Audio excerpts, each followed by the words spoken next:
प्रथमतः मी माननीय न्यायालयाचे आभार मानतो. त्यांनी माझं नाव ऍडव्होकेट भूषण महाडिक. मी या खटल्यामध्ये ऍडव्होकेट धैर्यशील पाटील साहेबांबरोबर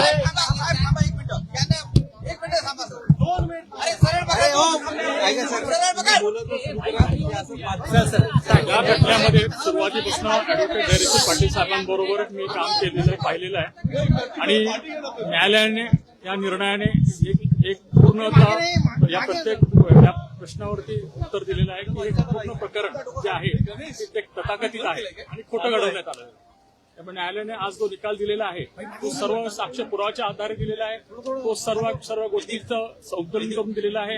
आणि मुख्यतः हा गुन्हा जो करण्यात आला त्या गुन्ह्याचे खरे जे सूत्रधार आहेत त्यांना बाजूला ठेवून राजकीय दृष्टी डॉक्टर साहेबांना त्रास देण्यासाठी हा यंत्रणेचा वापर करून राजकीय लोकांनी वापर करून हा खोटा खटला दाखल केला. नेमका कोर्टाने आज काय काय टिप्पणी केली, काय काय सांगितलं थोडक्यात सांगा. माननीय न्यायालयाने प्रखरपणे सांगितलं की हा माफीचा साक्षीदार जो आहे पारसमल जैन ह्याच्यावरती कुठल्याही प्रकारे साक्ष ठेवता येत नाही. ह्याच्यामध्ये गोवण्यात आलेलं आहे आणि ह्याच्याकडनं साक्ष करण्यात घेतली आहे. आणि वेळोवेळी आपल्या तथाकथित कहाण्या हे बदलत आलेलं आहे. प्रथमतः तो वेगळी कहाणी सांगतो. त्यांनी एवढंही क्लिअरली सांगितलं की मला 2009 मध्ये मला राकेश मारियाच्या सांगण्यावरनं आणि क्राईम ब्रांचच्या अधिकाऱ्यांनी खोट्या गुन्ह्यामध्ये मला गोवलं, त्याच्यामध्ये माझी बेदम मारहाण केली, मला टॉर्चर करण्यात आलं. आणि त्या अनुषंगाने नंतर जेव्हा मी ह्याचा कबुली जबाब दिला किंवा मी ह्या गुन्ह्यामध्ये माझ्या कटाचा कबुली हे केलं त्यावेळी मला सगळ्या दृष्टिकोनातून माझी हे करण्यात आली असं त्यांनी प्रखरपणे सांगितलेलं आहे. आणि प्रथमतः ह्याच्यामध्ये हा खटला 2006चा हा गुन्हा आहे. ह्याच्यामध्ये आपल्याला पार्श्वभूमी सांगतो. 2006 मध्ये ही घटना घडली 2006 मध्ये ह्याच्यामध्ये तपास कळंबोली पोलीस करत होती. कळंबोली पोलिसांनी 1.5 वर्ष तपास केला. त्याच्यानंतर हा तपास क्राईम ब्रांच नवी मुंबई यांच्याकडे वर्ग करण्यात आला. कुणाच्या सांगण्यावरनं करण्यात आला तर मयताच्या नातेवाईकाच्या सांगण्यावरनं करण्यात आला. मग काय झालं त्याच्यानंतर 2008 मध्ये, कारण हे प्रकरण फार जुनं आहे, 2008 मध्ये माननीय उच्च न्यायालयामध्ये आनंदी देवी जे पवनराजेच्या पत्नी आहेत त्या उच्च न्यायालयात गेल्यात. त्यांनी या प्रकरणामध्ये एक तानाजी पाटील, आपल्याला माहित असेल तानाजी पाटीलची नार्को ही पूर्णपणे मीडियावरती दाखवण्यात आली. आणि उच्च न्यायालयात प्रकरण पेंडिंग असताना ही नार्कोची सीडी जी आहे ती बाहेर मीडियाकडे लीक करण्यात आली. त्याची डॉक्टर साहेबांवरती एक संशयाचं वातावरण तयार करण्यात आलं. आणि त्या वातावरणाच्या आधारे त्यांनी उच्च न्यायालयांकडनं असं हे दाखवलं की बघा हे एक सिनियर मंत्री आहेत, कॅबिनेट मिनिस्टर आहेत आणि आम्हाला न्याय मिळणार नाही आणि म्हणून सीबीआयकडे वर्ग करावा.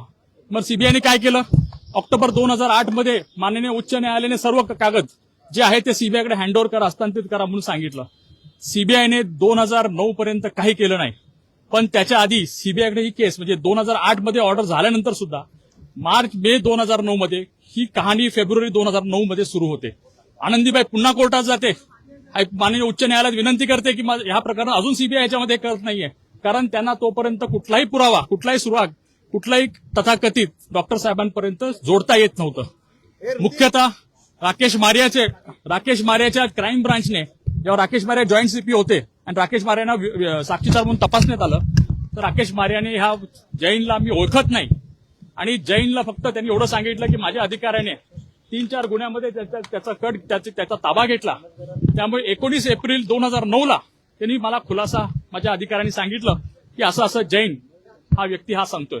नुकतंच फक्त त्याचं तथाकथित म्हणणं होतं आणि पहिल्या दिवसापासून हा धादांत खोटं बोलणारा व्यक्ती आहे.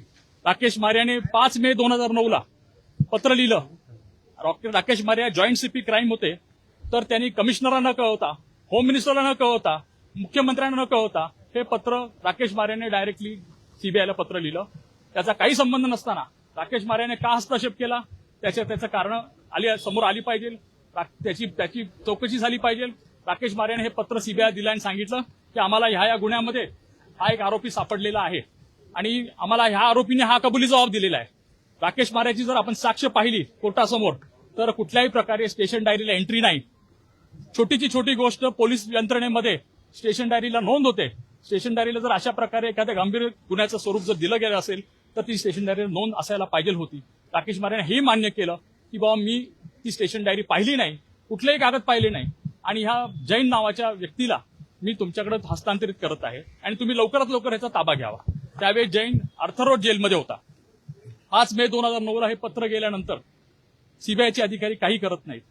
सीबीआयच्या आयोने कोर्टासमोर जबाब दिलेला आहे की आम्ही जाऊन सहज चौकशी केली कुठे अर्थरोड जेलला, या जैनला चौकशी केली आणि जैनला आम्ही सांगितलं अरे बाबा आम्ही आलो नाही 22 तारखेपर्यंत किंवा 25 तारखेपर्यंत, तर तू तुझ्या जामिनासाठी जा. जैननी मार्यावरती हाही आरोप केला की मार्याने सांगितलं तुला सगळं मिळेल, फक्त जामिनासाठी तू अर्ज करायचा नाही. कुठल्या गुन्ह्यात तर क्राईम ब्रांचच्या गुन्ह्यात.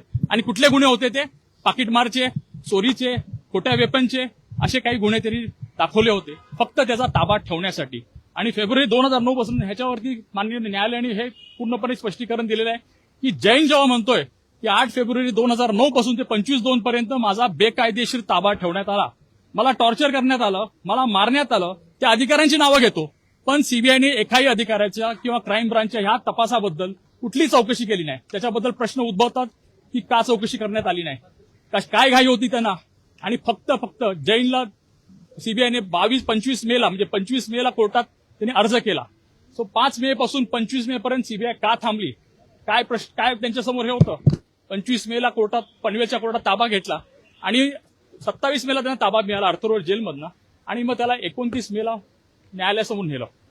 आमचं पहिल्यापासून म्हणणं होतं की बाबा न्यायालयाकडे पोलीस कस्टडीमध्ये असताना तो कायदाच आहे की कुठल्याही प्रकारचं कबुली जबाब होत नाही. न्यायालयीन म्हणजे पोलीस कस्टडीमध्ये असताना न्यायालयाचं ते प्रथम हे आहे कर्तव्य आहे की त्याला न्यायिक कस्टडीमध्ये ठेवा, त्याला वेळ द्या, त्याला रिफ्लेक्शनचा टाइम द्या आणि ती सगळी प्रोसिजर जी 164 खाली आहे सीआरपीसी ती सर्व अवलंबण्यात यावी. पण असं काही करण्यात आलं नाही. मग ह्याच्यामध्ये जसं न्यायालयाने सांगितलेलं आहे आणि जे रेकॉर्डवर आहे त्याच्या कबुली जबाबमध्ये काही एक उल्लेख नाही. डॉक्टर साहेबांचा उल्लेख नाही, डॉक्टर साहेबांच्या बद्दल उल्लेख नाही किंवा त्यांना भेटल्याचा उल्लेख नाही. मग हा काय करतो, हा म्हणजे त्याच्यानंतर त्याच्या कबुली जबाबानंतर 29 मेला आहे त्याचा कबुली जबाब जो काय घेतलेला आहे तो डिफेक्टिव्ह आहे हे न्यायालयाने त्याचं स्पष्टीकरण केलेलं आहे. पण नुसतं त्याच्यावर नाही तर त्याला 2 दिवसामध्ये त्याच्या कबुली जबाबावर सगळ्या आरोपींना अटक होते, प्रामुख्याने डॉक्टर साहेबांना. आणि अटक करणे हाच एक त्यांचा उद्देश होता, हाच एक त्यांचा मुद्दा होता. त्यांना तिथेच डॅमेज करायचं होतं डॉक्टर साहेबांना. कारण तुम्हाला माहिती असेल मे 2009 मध्ये डॉक्टर साहेब लोकसभेचे खासदार म्हणून निवडणूक लढले, निवडून आले आणि केंद्रामध्ये मंत्री होणार होते. तर त्यांना कुठेतरी थांबवण्यासाठी त्यांच्यासाठी ह्या सगळ्या गोष्टी करण्यात आल्या आणि मग त्यांचं त्या प्रकारे हे केलं. तपासामध्ये त्याच्यानंतर त्यांनी तपास सुरू केला म्हणजे तथाकथित गाडीचं दाखवलं, गाडीची रिकव्हरी दाखवली, तुम्हाला हॉटेलच्या एंट्र्या दाखवल्या, त्या सगळ्या कोर्टाने ग्राह्य धरल्या नाहीत. कारण हा जैनच मुळात खोटारडा माणूस आहे, खोटं बोलत आहे, वारंवार आपले हे बदलत गेला. नुसतं एवढंच नाही तर त्यांनी कोर्टासमोर माननीय न्यायालयासमोर सुद्धा त्याची जबानी झाली, त्याची साक्षीदार म्हणून त्याचं माफीचा साक्षी झाल्यानंतर त्याची जबानी झाली, त्याच्यात सुद्धा खोटं बोललेलं आहे. प्रत्येक वेळ तो बदलत जातो, प्रत्येक वेळ नव्याने काही सांगतो, प्रत्येक वेळ त्याला हे करण्यात आलं. पण आम्हाला त्याच्यावरती गांभीर्याने बघावं लागतं. पैसे कोर्टात सांगितलं की त्यांनी पैसे घेतले होते, 2दा पैसे घेतले होते असेही देखील कोर्टापुढे आले. त्याची तथाकथित कहाणी आहे. कुठलाही पैशाचा उल्लेख नाही, कुठल्याही पैशाची देवणघेवण नाही, कुठल्याही पैशाचं नाही. उलट त्यांनी स्वतः म्हटलेलं आहे की मी एक मोठा व्यापारी आहे, माझे 6 फ्लॅट मुंबईत आहेत, माझे राजस्थान कंक्रोलीमध्ये 2 बंगले आहेत आणि मी एक मोठा व्यापारी असून माझं 5 किलो सोनं आहे. तेवढंच नाही तर मी पोलिसांचा स्पेशल खबरी आहे, माझ्याकडे पोलिसांची लायसन्स गन आहे, पोलिसांनी ठाणे पोलीस कमिशनर आणि मी एन्काउंटर किलिंग सुद्धा केलेले आहेत. अशाबद्दल सुद्धा न्यायालयाने त्याचं विस्तृत हे केलेलं आहे की ह्याचं बॅकग्राऊंड बघा, ह्याला सगळ्या गोष्टी माहीत होत्या, ह्याला पोलिसांची प्रोसिजर माहीत होती, पोलीस कस्टडी घेतात कशी माहित होती, पोलीस एन्काउंटर कसे करतात ते माहिती होते. त्यामुळे ह्या सगळ्या गोष्टी त्यांनी सगळ्या खोट्या कोर्टासमोर आणलेल्या आहेत. सर, एक महत्त्वाचा प्रश्न, ओमराजे निंबाळकर म्हणतात की या निकालाला हायकोर्टामध्ये ते अपील देणार आहेत, आव्हान देणार आहे, तर त्याकडे तुम्ही कसं बघता, सुद्धा तुमची बाजू कशी आहे? एक प्रश्न पहिली गोष्ट म्हणजे प्रथमतः प्रत्येकाला न्याय मागण्याचा अधिकार आहे, तो त्यांनी वापरावा, त्याच्याबद्दल आमचं म्हणणं नाही. पण आज काय झालं, तुम्ही परवाचं जे दाखवलं आणि मीडियामध्ये आलं की त्यांनी स्वतः सांगितलं की माझा राजकारणाचा जन्मच याच्यावर झाला, आता मी म्हणेल की आता त्याचं राजकारण पण ह्याच्यावर संपणार. जेव्हा ही केस संपलेली आहे त्याचं राजकारणचं भांडवली संपलेलं आहे आणि इथून पुढे म्हणजे आम्ही तिथेही थांबणार नाही.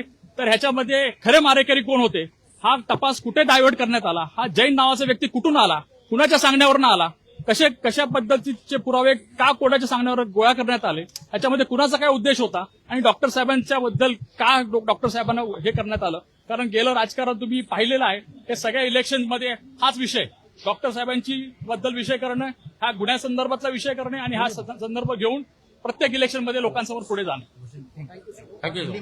हॅलो, हे हिंदी क्या एक मिनिट, हे बाकीचे बोलून घ्या.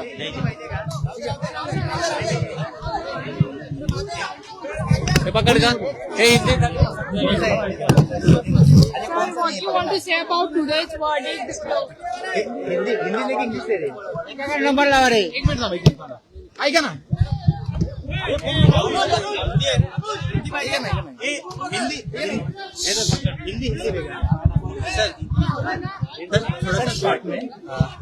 सर आज कोर्ट ने तीनों मतलब सभी आरोपियों को बाइज्जत बरी कर दिया.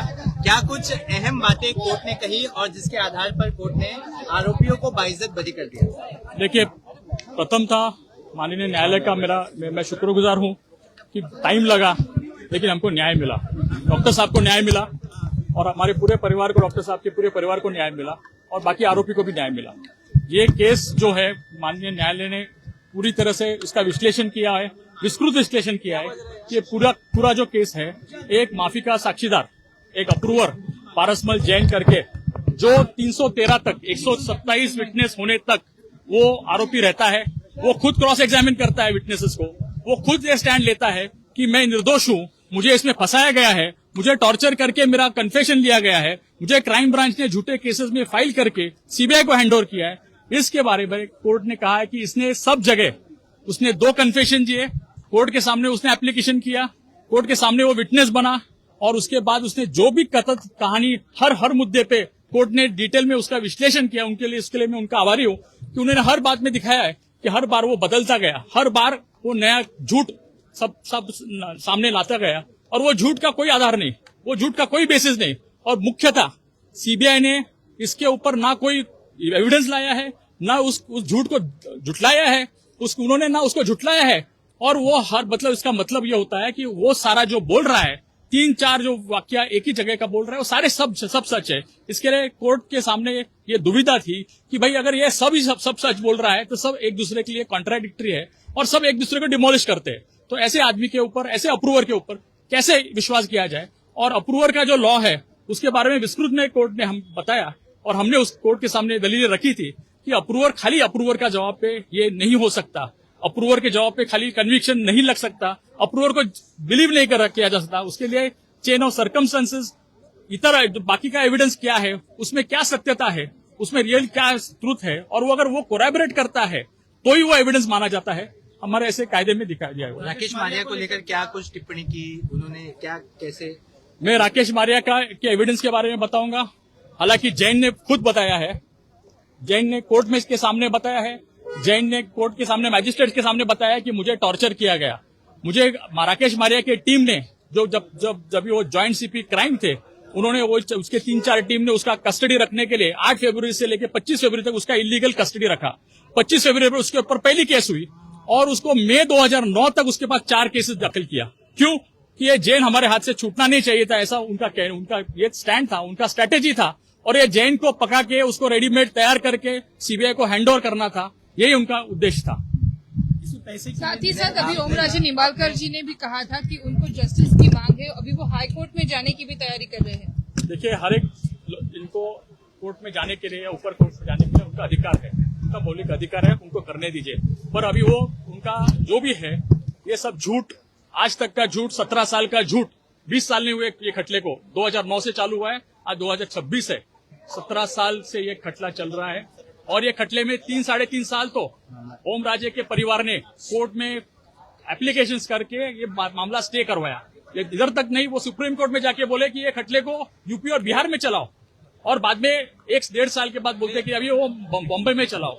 ऐसे करके उन्होंने जितना कोशिश कर सकते थे उतना ये खटले को उन्होंने डिले करवाया, लेकिन फिर भी हमको जस्टिस मिला, उसका हमें आनंद है। मैं राजकारण में आया हूँ, पॉलिटिक्स में आया हूँ, जस्टिस मिलने के लिए ऐसा वो कह रहे थे। साथ ही साथ उसने ऐसा नहीं कहा जो परसों का मैंने आपके इलेक्ट्रॉनिक मीडिया से सुना। वो बोला मेरा राजकारण में जन्म ही मेरा ये केस में हुआ, मतलब ये केस का मुझे इतना फायदा हुआ कि मेरे 3 इलेक्शंस, 2 लोकसभा और 1 असेंबली इलेक्शंस में निकल गया। अभी उसके ऊपर आगे प्रश्न रहेगा कि आगे का इलेक्शन में 2029 में करूंगा किसके ऊपर और किस मुद्दे पे करूंगा, क्योंकि ना विकास का मुद्दा रहेगा उसका, ना कुछ उसने कुछ काम किया होगा, उसके ऊपर उसको जनता के पास जाना होगा और जनता डिसाइड करेगी कि उसको चुन के देना है कि नहीं देना है। सर, आप कह रहे थे कि राकेश मारिया को ने जब इनको पकड़ा तो राज्य सरकार, कमिश्नर किसी को इन्फॉर्म न करके सीधे सीबीआई को पतली। वो आप राकेश मारिया का जो लेटर देखेंगे एग्जिबिट 833 जो कोर्ट के रिकॉर्ड में है और राकेश मारिया की साक्ष्य है, उसकी सर्टिफाइड कॉपी भी आपको मिल सकती है। उसने क्लियर लिखा है कि ये जो भी मुझे बताया गया, मैंने मेरे हिसाब से जो मुझे लगा मैंने इन्फॉर्म कर दिया। ना इसका कोई लिखा पढ़ी किया, ना इसको किसी को इन्फॉर्म किया, ना कुछ किसी को बताया। मतलब वो ज्वाइंट सीपी थे, ज्वाइंट सीपी एक कमिश्नर ऑफ पुलिस के नीचे काम करता है, डीजीपी के ऑफिस के नीचे काम करते हैं, होम मिनिस्टर के अंडर काम करते हैं। और ये राकेश मारिया को क्या इतना इंटरेस्ट था कि उसको अपने अधिकार का, ज्वाइंट सीपी क्राइम करके अधिकार का, उसको सीबीआई को डायरेक्ट लेटर लिखना था। एक मिनट